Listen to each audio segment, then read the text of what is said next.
Hace unos pocos minutos, un comando del grupo guerrillero M-19 tomó por asalto a sangre y fuego la sede del Palacio de Justicia de Colombia.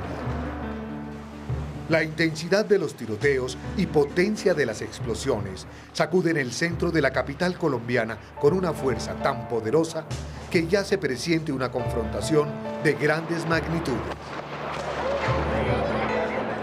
Pese a la inclemencia de los enfrentamientos ocurridos durante la primera hora, nadie en el país sospechaba la magnitud de lo que podría ocurrir.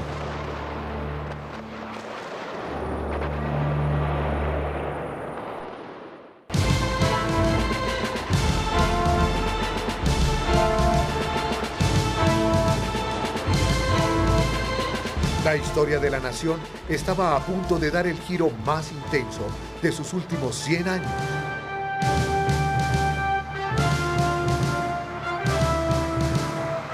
Colombia estaba a pocos minutos de entrar en el hito trágico más profundo de su vida republicana.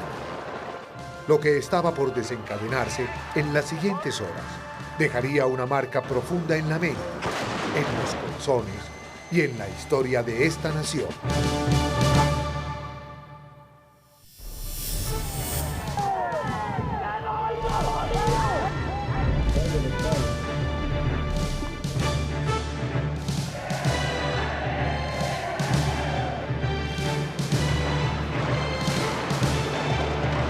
Hemos rescatado las casas totalidad, yo creo que la totalidad de los rehenes.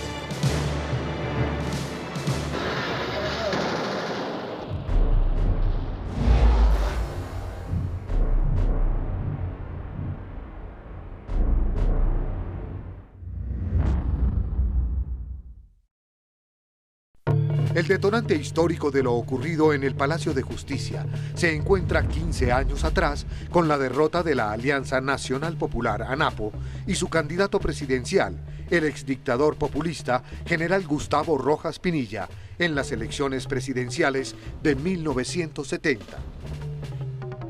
La ANAPO llegó a ser un gran movimiento político por fuera de los partidos tradicionales. Gustavo Rojas Pinilla parecía ganar las elecciones por un estrecho margen al final de la noche de aquel 19 de abril. A la mañana siguiente, los periódicos anunciaron el triunfo del conservador Misael Pastrana Borrero, candidato del Frente Nacional, por 22.000 votos sobre Rojas Pinilla. Lo que estremeció a la sociedad colombiana fue cómo se fue gestando ese día, en el transcurso del conocer los resultados de las elecciones, se fue gestando un fraude electoral, una profunda inconformidad por la vía electoral. Fue a raíz del resultado inaceptable para muchos sectores de la opinión pública nacional de esa elección que el M-19 encontró su justificación histórica a nivel de la coyuntura. La fecha de esas elecciones sería adoptada 3 años más tarde como la insignia M-19, Movimiento 19 de Abril. Entonces se gesta en ese momento, el 19 de abril de 1970, una expresión de inconformidad frente al fraude electoral hacia el general Gustavo Rojas Pinilla. Y esta inconformidad, este proceso, lo van a encabezar unos colombianos de distintas tendencias y expresiones políticas que más adelante van a confluir en lo que la historia de Colombia reconoce o conoce como el movimiento 19 de abril M-19.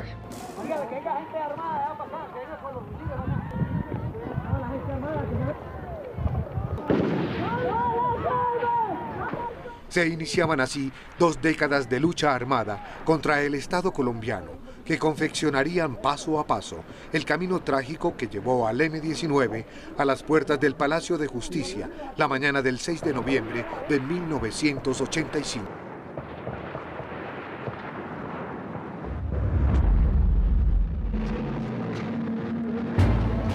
Cuando transcurrían los primeros minutos del asalto al Palacio de Justicia, 2 unidades blindadas, compuestas cada una por 4 tanques de la Escuela de Caballería del Ejército, iniciaron una operación sin precedentes.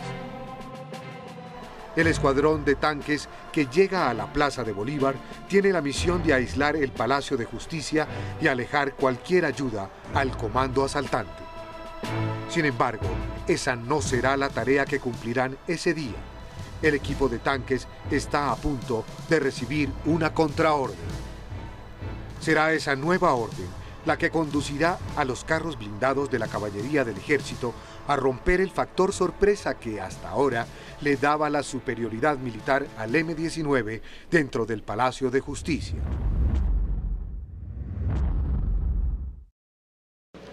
¿Quiénes son estos manes? ¿Quieto ahí? Los actos sorprendentes e inesperados habían sido el signo estratégico político y militar más importante del M-19 durante casi una década.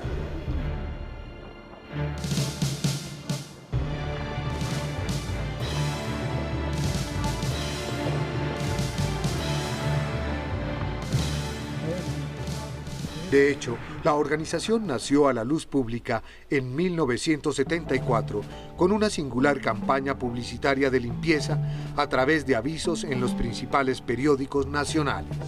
Anunciaban la llegada de un correctivo contra la pereza y los gusanos.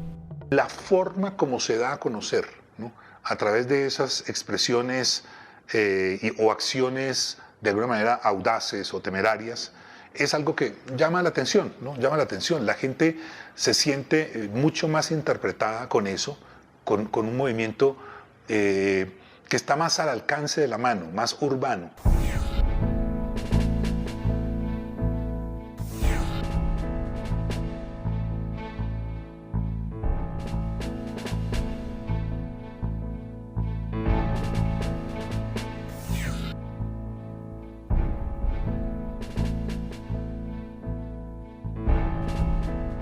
Era un método de propaganda armada con el cual buscaban focalizar la atención de los medios de comunicación para difundir sus planteamientos, hacer las denuncias y buscar debilitar al régimen político de ese entonces. Estos momentos. Fue la toma de la Embajada de la República Dominicana en Bogotá el 27 de febrero de 1980, el acontecimiento que mayor proyección publicitaria le daría al M-19 en todo el mundo. La manera espectacular como hicieron la toma, la manera como negociaron finalmente la liberación de estos rehenes, de estas personas secuestradas, la larga duración de ese secuestro, todo esto les dio una enorme visibilidad a nivel internacional, algunas simpatías. En la embajada lograron tener como rehenes en una mansión de 2 pisos durante casi 2 meses a 15 personalidades diplomáticas, entre ellos a 7 embajadores encabezados por el de los Estados Unidos. La toma de la Embajada de la República Dominicana, un momento donde ya ha aflorado claramente, es visible en el país esta serie de restricciones a las libertades, de violaciones a los derechos humanos. Y entonces el M-19 se propone hacer una operación que es mundialmente observada, ¿no?, que tiene un efecto mundial, ¿no?, y que sirve de tribuna para denunciar lo que estaba pasando en el país.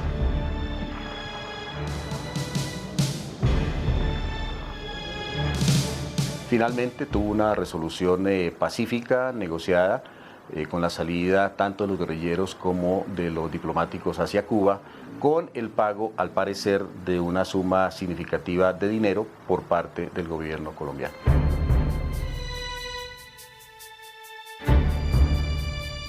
El hombre que dirigió desde el exterior la toma de la embajada era uno de los estrategas militares urbanos con mayor experiencia en el M-19.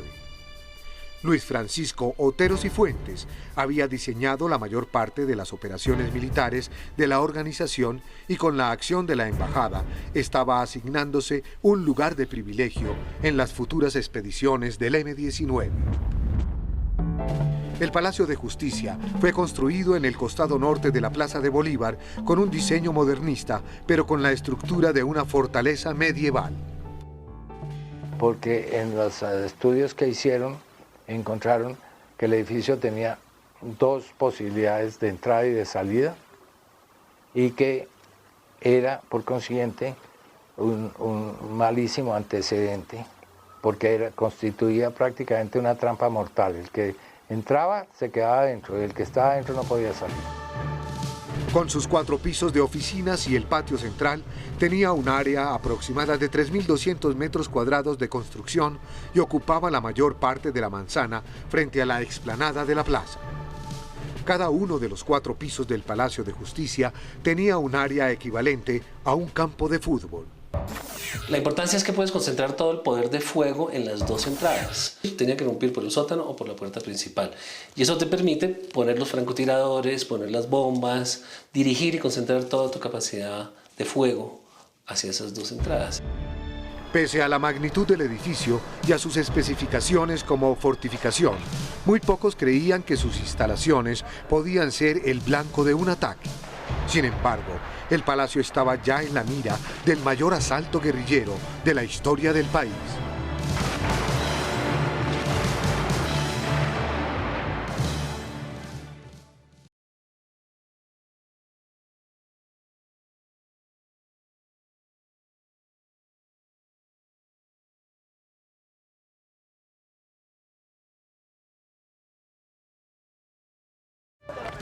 Un comando del grupo guerrillero M-19 tomó a sangre y fuego el Palacio de Justicia de Colombia desde el mediodía del 6 de noviembre de 1985. Un escuadrón de tanques de la caballería del ejército realiza la primera maniobra de respuesta al asalto. Más de 300 rehenes se encuentran atrapados en esta gigantesca fortaleza de 4 plantas y 3.200 metros cuadrados de oficinas.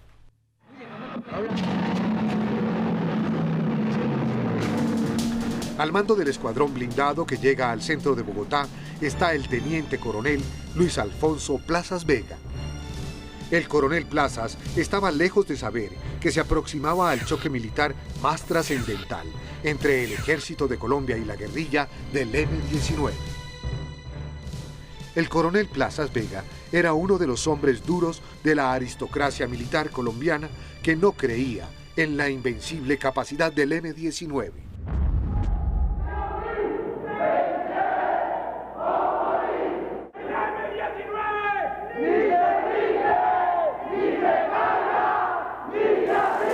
Había sido testigo del golpe más duro que las Fuerzas Armadas le habían dado al M-19, la recuperación de las 5.000 armas robadas por este grupo en el cantón norte de Bogotá y la captura de 100 de sus dirigentes. Todos fueron juzgados en el Consejo de Guerra Colectivo más importante de la historia de Colombia.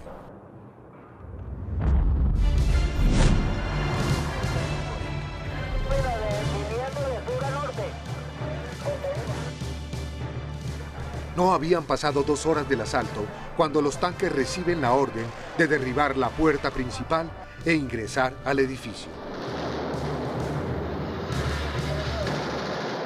Las 3 toneladas de bronce y cristal de 18 metros de altura que formaban el imponente pórtico del Palacio de Justicia se doblegaron ante la potencia del carro blindado. Aparte de que había combates, y los combates suponían que había fuerza pública haciéndole frente a la toma.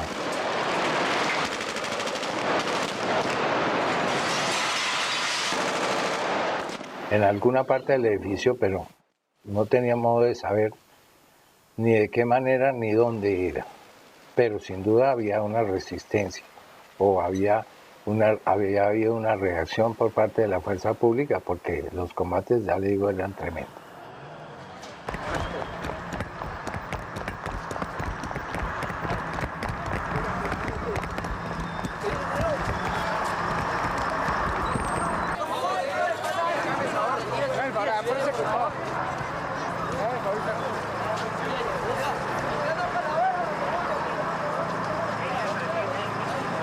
Siga.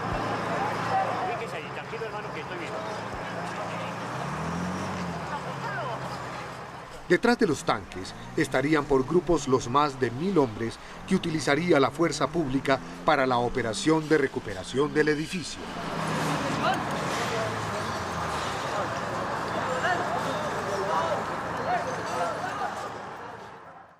Fui informado que en el primer piso del palacio había un espacio de maniobra suficiente para 4 tanques, lo cual favorecería aún más a las tropas que ingresarían a ocupar los pisos superiores. En esas condiciones, 2 carros más ingresarían al edificio. Yo iba en uno de ellos. El tanque que ya estaba en el sótano, los 2 vehículos que penetran hasta el patio y uno más que rueda por el vestíbulo, crean la cabeza de playa de las fuerzas militares dentro de la edificación. Acaba de cambiar el teatro de operaciones. El M-19 empieza en este momento sus maniobras defensivas. Los militares colombianos tienen desde ahora la iniciativa de ataque dentro del Palacio de Justicia. Desde luego el M-19 es el primer responsable de esto, porque es un acto terrorista, pero ahí sí, más que un acto terrorista fue una solemne estupidez. Y desde ese momento los magistrados casi estaban condenados a muerte, porque no hubo un espacio para la negociación. Los tanques estaban muy pronto entrando al Palacio de Justicia. Inmediatamente se vio que no había la voluntad o el propósito de hacer una solución diferente de la militar.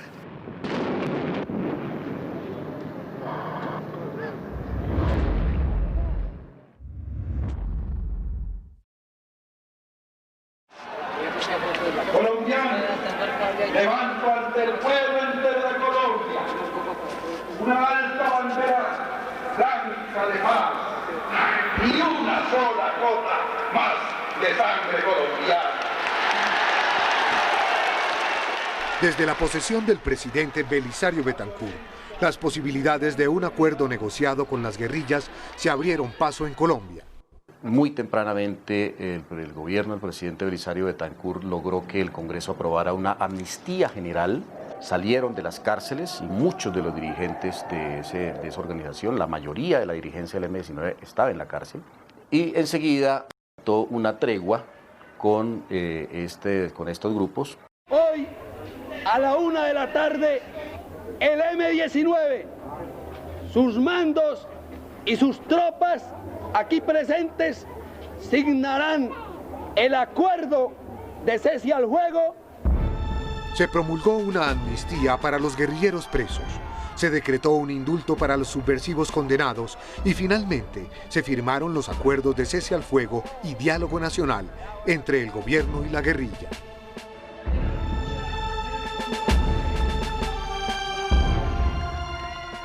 La tregua fue un periodo contradictorio en la historia de Colombia, en el que se mezclaron indiscriminadamente banderas blancas y fusiles. Por el pueblo en armas, por el pueblo en combate, por el pueblo en libertad. Esta situación fue creando un poderoso y peligroso combustible. Yo diría que esta firma del acuerdo con el M-19 prácticamente que nació muerta, ¿no? A las muy pocas semanas comenzó el asedio del ejército sobre el campamento en tregua, ¿no?, del M-19, campamento en el Cauca. Recuerda que este proceso se llamó de cese al fuego, tregua y diálogo nacional. El cese al fuego y la tregua lo tenían que hacer los hombres que estaban en armas. Lo cual dio paso a una negociación política sin ninguna claridad de propósito, sin ninguna agenda clara, prácticamente a espaldas de las fuerzas militares que estaban en ese momento muy golpeadas, digamos, en su moral, por el M-19, fuerzas militares que desconfiaban absolutamente de la voluntad y la intención de paz del M-19. La tregua se fue convirtiendo lentamente en una caldera que se inflamaba cada vez más con el paso de los días.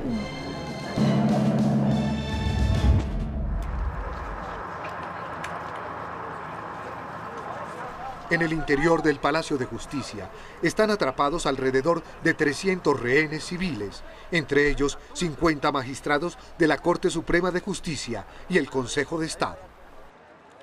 Lo que significaba era que había una confrontación a ultranza entre los guerrilleros, que sin duda se habían adueñado del edificio en un primer momento, y la fuerza pública, que sin la más mínima duda había aparecido después. Después de algunos minutos en que insistía, alguien contestó el teléfono y me dijo que era el comandante Otero, comandante de la Operación Antonio Nariño por los Derechos del Hombre, Y me dijo, necesitamos sentarnos a dialogar y para eso es absolutamente indispensable que dejen de disparar. Esto va en serio, si en 15 minutos no dejan de disparar, empezamos a matar rehenes.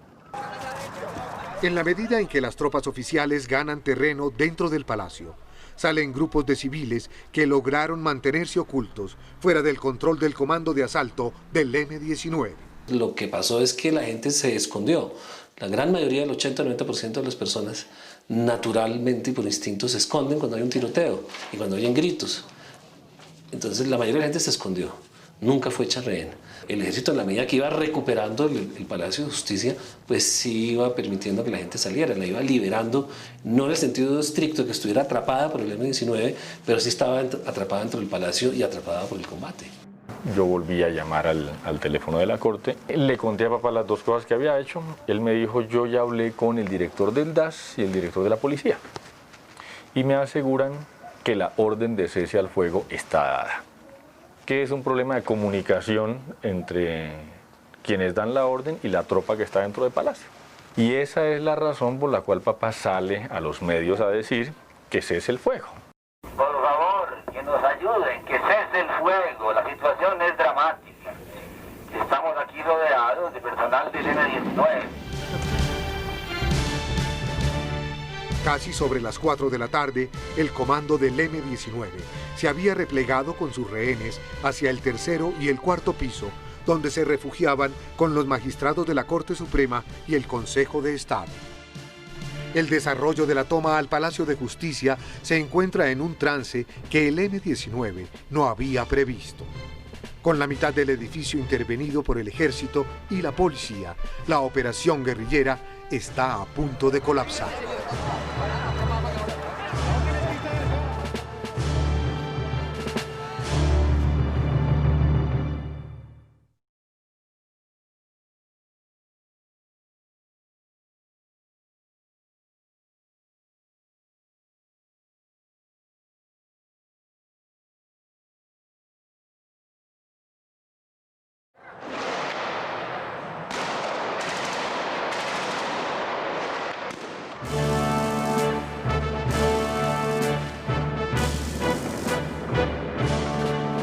A las 5 de la tarde, el Palacio de Justicia está convertido en el escenario de una abrumadora batalla. De manera que eso lo que mostraba era que con el correr del tiempo, que no había posibilidad de diálogo ninguno con los guerrilleros. Y que lo que estaba ocurriendo era que estábamos en la mitad de una batalla campal. El ejército ya controla el segundo y el tercer piso, y los combates por dominar el cuarto se vuelven ahora la pieza clave de la ofensiva. El cuarto piso, el sitio más inexpugnable en ese momento, donde supuestamente no debía entrar ni llegar nadie.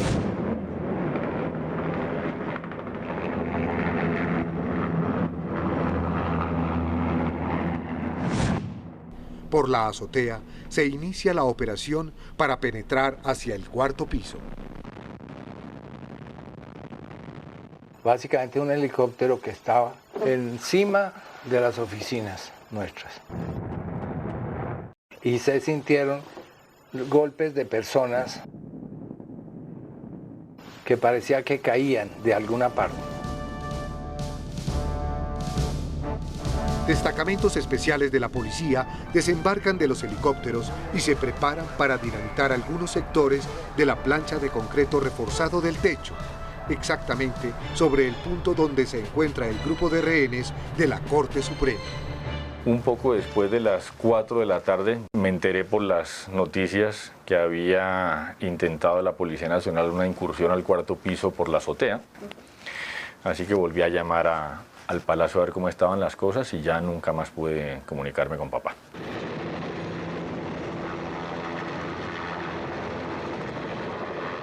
Eran unas fuerzas militares muy poco técnicas, con muy escaso entrenamiento para este tipo de acciones. Yo diría que un entrenamiento nulo. Porque el cuerpo que mandaron era un cuerpo de entrenamiento. El capitán Talero no tenía ninguna experiencia en combate. Eso es un error que no se puede cometer. Esos profesores son muy buenos, pero no saben combatir. Entonces mandaron a un inexperto comandando un grupo de también inexpertos. En el mismo desembarco, tuvieron 2 o 3 heridos, uno se partió una pierna, se botaron muy alto, se botaron mal. El segundo es que de nuevo era inexpugnable el sitio. Entonces primero pusieron las bombas de entrada en el cuarto de máquinas de los ascensores. Luego, cuando encontraron la puerta verdadera y trataron de entrar, los recibió a fuego el grupo especializado de tiro de largo alcance del M-19, que era gente que venía del Caquetá, de la montaña, supremamente bien entrenados, no fallaban un tiro.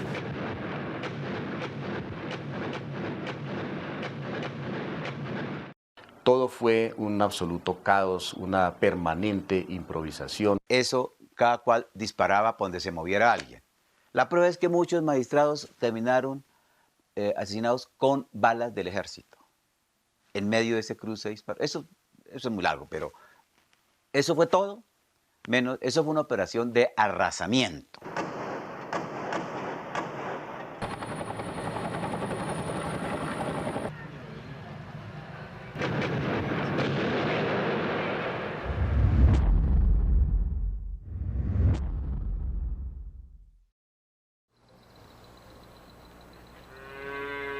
Los últimos esfuerzos de la tregua se desvanecieron en las cordilleras del Valle y el Cauca, en medio de las montañas de los Yarumales y los Robles.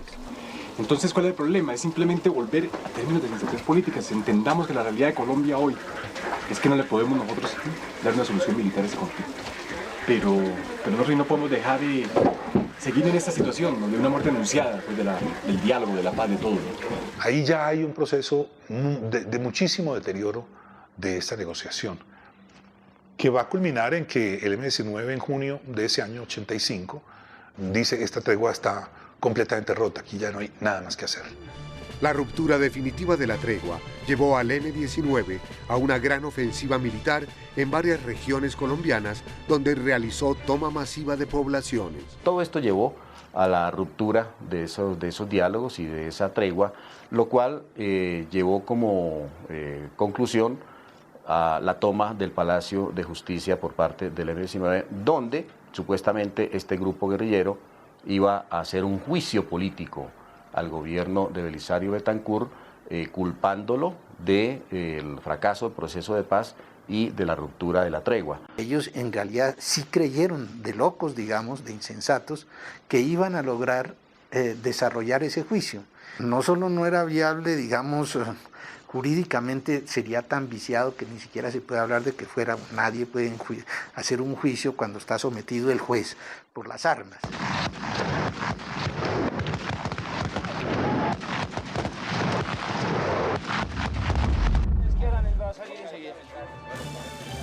Poco antes de las 6 de la tarde, el ejército logra vencer la contención guerrillera instalada en el extremo suroriental del cuarto piso y se adentra en el pasillo de oficinas convertido en una gran trinchera de la guerrilla. Y ahí tenían pues a los mejores hombres con unas municiones limitadas, las municiones se les acababan y los militares del gobierno disparaban incansablemente, justamente provocando la reacción del M-19 para que se les sacaran las municiones. Y una vez se les sacaron las municiones, obviamente lo único que tenía que ocurrir era que el ejército entrara. Al mismo tiempo, por el extremo noroccidental, el comando de policías que había descendido por las escaleras de la azotea traba combates por ese costado del corredor con el comando del M-19, que retiene a los magistrados de la Corte y el Consejo de Estado. Obviamente no tuvieron consideración de los rehenes que habían ahí, y de hecho en las pruebas judiciales, Reyes de Chandía y otros de los muertos en el cuarto piso tienen balas que no son del M-19. El ejército nunca quiso entregar sus fusiles para hacer las pruebas de balística que pudieron determinar con qué balas murieron los pocos rehenes que fueron reconocibles. Aunque todos los miembros de la fuerza pública y del gobierno conocían la situación de los rehenes del cuarto piso, fue en ese lugar donde se desplegó la mayor capacidad de fuego de artillería durante el primer día del asalto. Los juristas más destacados del país se encuentran ahora en medio de la peor pesadilla de la guerra colombiana. Bajo el fuego cruzado cae lentamente la Corte Suprema de Justicia y el Consejo de Estado. La toma del Palacio de Justicia está llegando a su momento más dramático.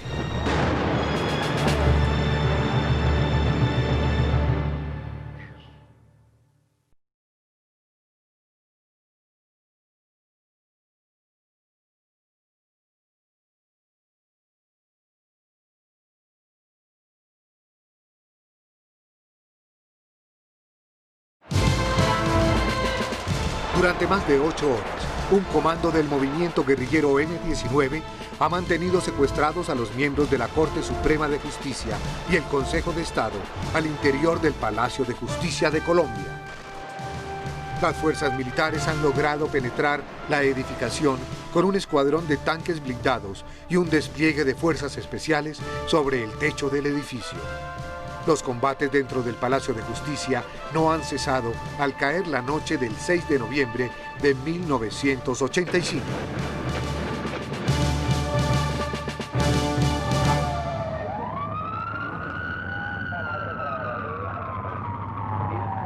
En medio del más absoluto desconcierto, el edificio del Palacio de Justicia se hundió en un descomunal incendio que se tragó los 4 pisos de las oficinas, los auditorios, la biblioteca y la totalidad de las áreas públicas.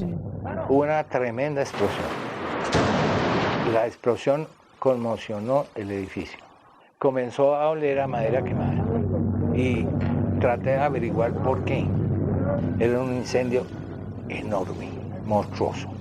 Posterior a la conmoción del edificio por una detonación inmensa. Y eso no la puede producir la quema de unos expedientes. Eso lo produjo simple y sencillamente un bombazo.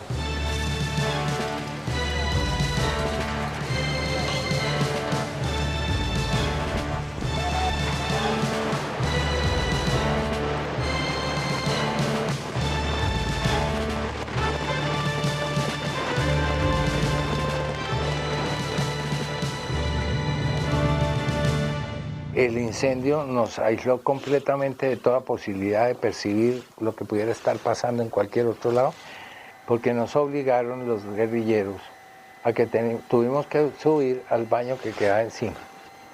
Estaba en muy malas condiciones, había humo por todas partes en el baño, el humo salía por las grietas del baño y como era más pequeño, allí nos metieron a todos. Tras el monumental incendio del Palacio de Justicia, no parecía haber personas vivas por dentro.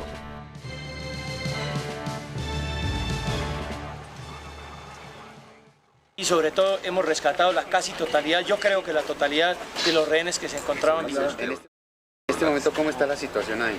Está perfectamente controlado, pero todavía hay reductos de resistencia. En el Palacio de Nariño, el presidente de la República suspendió el Consejo de Ministros hasta el día siguiente y delegó en los mandos militares el desarrollo de las operaciones nocturnas. ¿Qué pasó con el gobierno? Nunca se supo si había gobierno, nunca se supo cómo intervino el gobierno. Creo que lo que se produjo fue prácticamente, en términos técnicos, un golpe de Estado momentáneo de parte de las fuerzas militares contra el gobierno civil de Belisario Betancur, que perdió las riendas del manejo de la situación de manera absoluta.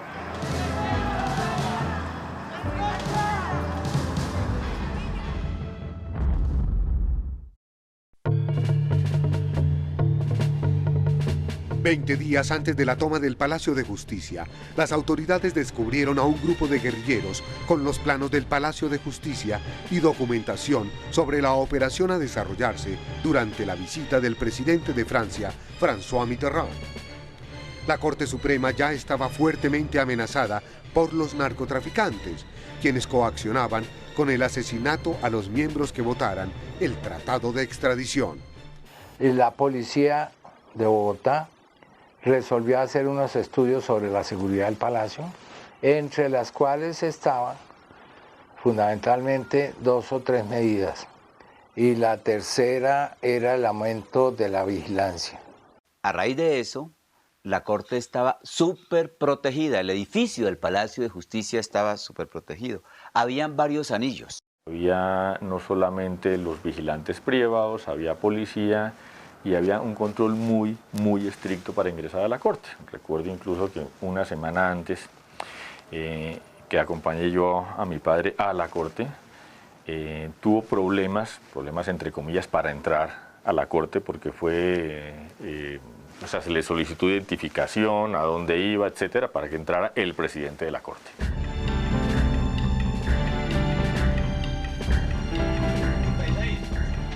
Pese al descubrimiento del plan, el M-19 continuó la operación de asalto sin perder tiempo ni detalle. La decisión de retomar la operación fue bastante discutida y bastante loca. Así como la planeación fue de buena, la decisión de ir al Palacio sabiendo que el ejército y el gobierno y todo el mundo sabía que habían descubierto sus planes fue una cosa muy temeraria. La noche del 5 de noviembre se inició el conteo para la hora cero. Del régimen. Comenzamos por la izquierda. Yo estoy cagada de susto, pero echemos para adelante. Yo estoy dispuesta, contenta, mejor dicho. No me quedo ni por el carajo. Faltando 16 horas para la toma, Luis Otero reunió a la compañía Iván Marino Espina en esta casa del barrio Calvo Sur de Bogotá, donde se recogieron durante un mes los hombres y los materiales del asalto. Según les explicó Otero, el comando estaba jerarquizada así: Luis Otero como comandante 1, Andrés Almarales, Alfonso Yaqui, Guillermo Elvesio Ruiz y Ariel Sánchez. El documento general de maniobra disponía la organización de 2 pelotones de guerrilleros de 23 y 19 elementos respectivamente, para un total de 42 integrantes.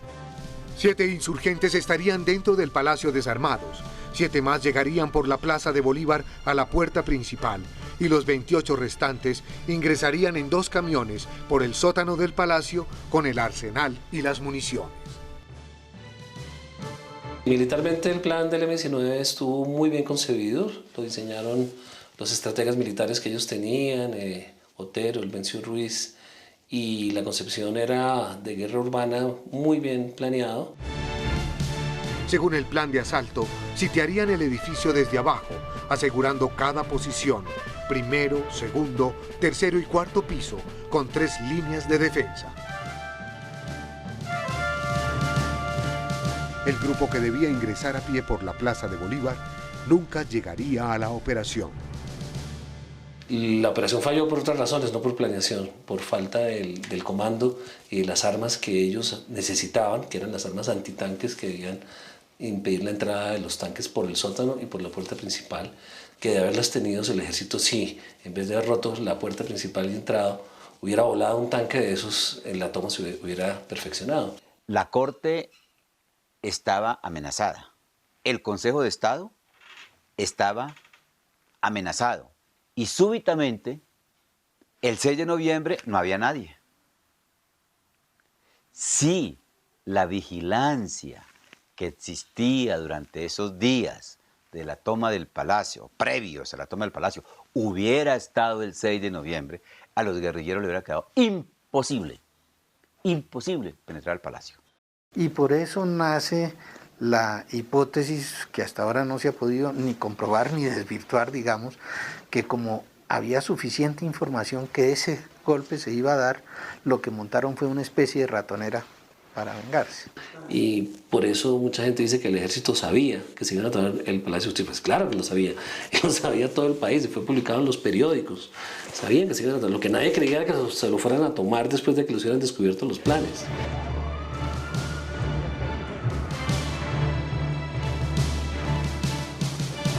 Las proyecciones del manual de operaciones del M-19 y del comandante de grupo que asaltó el palacio se habrían de desvanecer muy rápidamente.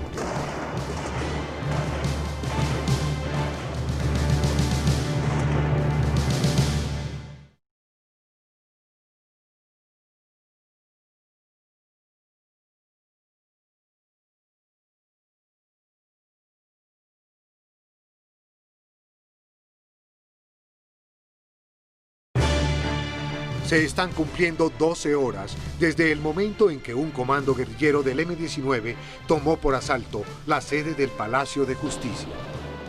Tras la incursión violenta, la Fuerza Pública Colombiana comenzó una operación de recuperación encabezada por los carros blindados de la caballería del ejército y destacamentos especiales desde helicópteros.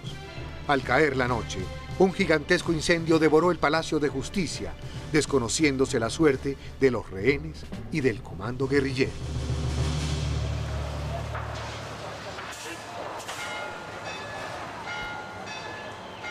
Tras el imponente incendio que devastó el Palacio de Justicia, se inició un respiro de varias horas, a la espera de conocer el resultado final de la batalla que había durado todo el día del 6 de noviembre.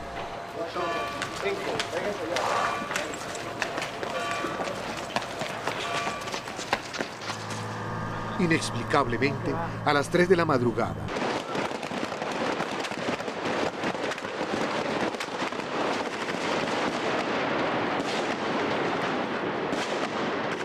nuevos combates revelaron que la peor etapa de la toma del Palacio de Justicia estaba lejos de su final.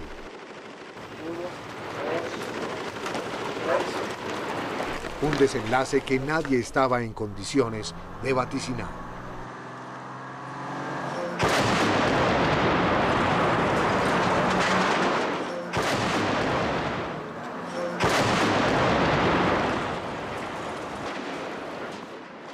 Una acción tan brutal, tan continua, además con una suspensión durante varias horas y una reanudación como si fuera necesaria, que no se entendió por qué esa actuación tan violenta, tan salvaje y después ya obviamente tan sangrienta y tan costosa.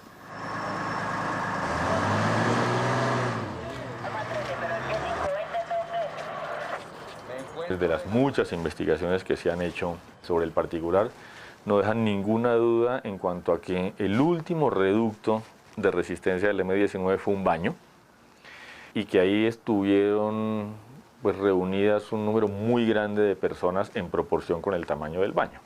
Digamos que el sitio escogido para refugiarse es perfectamente comprensible porque el Palacio de Justicia estaba totalmente forrado en madera por dentro.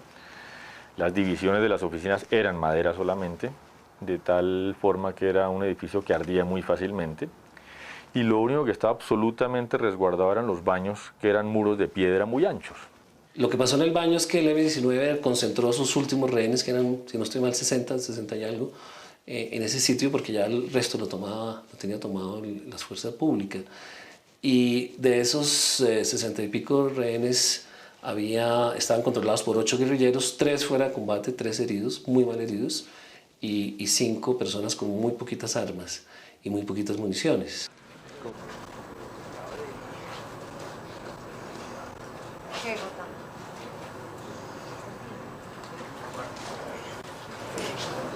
Los ataques de los militares se fueron haciendo más cercanos, poco a poco. Por las escaleras se enviaban rodando granadas de fragmentación. Imagínese usted lo que hubiera sido si una granada de esas entra en un baño de este tamaño donde había 70 personas, no queda nadie. Mientras esto ocurría, los rehenes seguían gritando sus nombres y el ejército les insistía que trataran de bajar. Pero los terroristas no se lo permitían. Naturalmente, para ellos los rehenes eran sus parapetos. Que fue gritar a voz en cuello que no nos atacaran, que cesaran el fuego, que éramos magistrados de la corte, gran mayoría, y empleados de la corte. El reducto de guerrilleros que mantiene a los rehenes del baño finalmente accede a la petición de dejar salir un mensajero para pedir auxilio y solicitar una mediación. El escogido es el magistrado Reinaldo Arciniegas. Y salió Arciniegas. Después no volvió Arciniegas, no se supo nada y el ejército volvió a comenzar los ataques. Pero parecía que habían mejorado la puntería. De ahí viene el comentario de Almarales de que para lo único que había servido la salida de uno de los rehenes era para que mejoraran la puntería de los militares. Varios rockets fueron disparados hacia las paredes exteriores de los baños en un punto en que no afectara a guerrilleros y rehenes, con el único fin de permitir un acceso a ese lugar. Las gruesas paredes soportaron varios proyectiles. El esfuerzo de sacarlos con bombas, primero abrieron 2 boquetes por ese vacío que existía entre los baños y la parte, el resto del edificio. Abrieron 2 boquetes con rocket. Uno no puede disparar un rocket donde hay 100 personas encerradas o 70, las que fueran, sin pensar que eso no les va a hacer daño. pero el rocket no les hizo daño, lo dispararon mal. Luego pusieron 2 cargas explosivas y finalmente llegaron al sitio, abrieron como a esta altura un boquete. Y después por ese boquete metían las armas, se acercaron los francotiradores del ejército, los disparadores del ejército dispararon indiscriminadamente al interior del baño. La fuerte ofensiva externa contra el baño obliga a los 5 guerrilleros que resisten a tomar la última determinación: liberar a todos los rehenes y enfrentar el desenlace que se aproxima.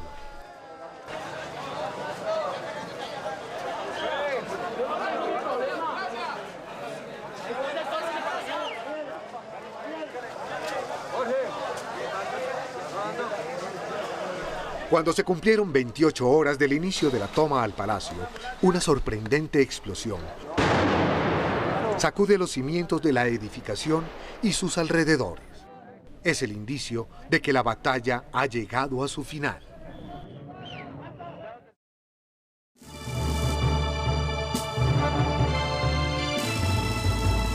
La peor noche de Colombia está concluyendo y comienza la pesadilla de más de 100 familias que no sabían nada de los suyos.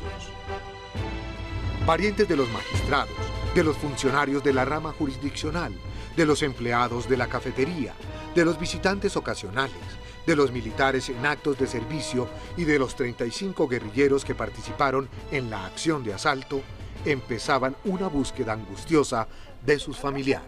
Una compañera de nosotras no aparece. No, en los tanques del agua ya se pasó revista abajo y no hay nadie. No, pero... Vaya y averigua por frente le dan información. ¿A quién le pregunto? Un coronel que habla. ¿Y me dejará entrar a buscarla? Sí, vaya y averigua.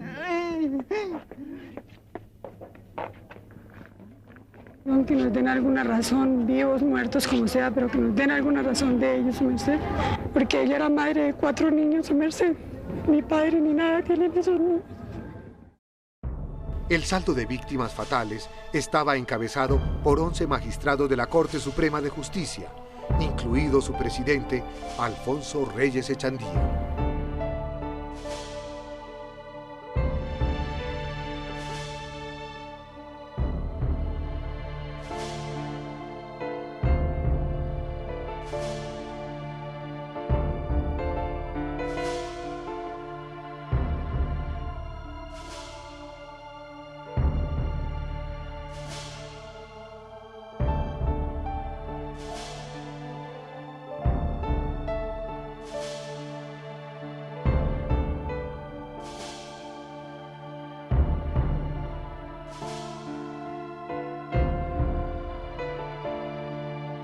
También perdieron la vida durante los combates 11 hombres de la Fuerza Pública Colombiana y cerca de 30 civiles. Se suma a la lista de víctimas la guerrillera Irma Franco, quien salió con vida y que fue desaparecida en manos de las autoridades militares. El comando guerrillero del M-19 pereció en su totalidad, salvando su vida únicamente Clara Inés Enciso, quien escapó del palacio mimetizada entre los últimos rehenes. Continúan desaparecidos los 11 empleados de la cafetería y la abogada Gloria Anzola, de quienes no se sabe nada 23 años después.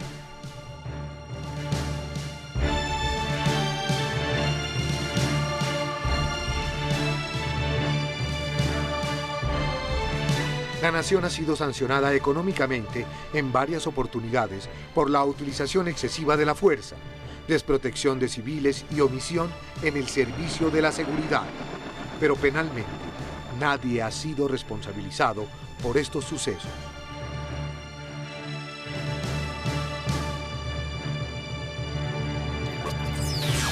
La justicia asumió papeles, pero digamos que no fue lo suficientemente efectivo.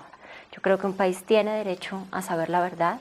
Creo que es un derecho de la sociedad y es un deber de la sociedad también exigir que le cuenten la verdad y no olvidar. En el hecho mismo hubo toda clase de violaciones al derecho humanitario. Es decir, a comenzar por el principio mismo de que se debe tratar de evitar los males y ahí nunca se trató de evitar nada.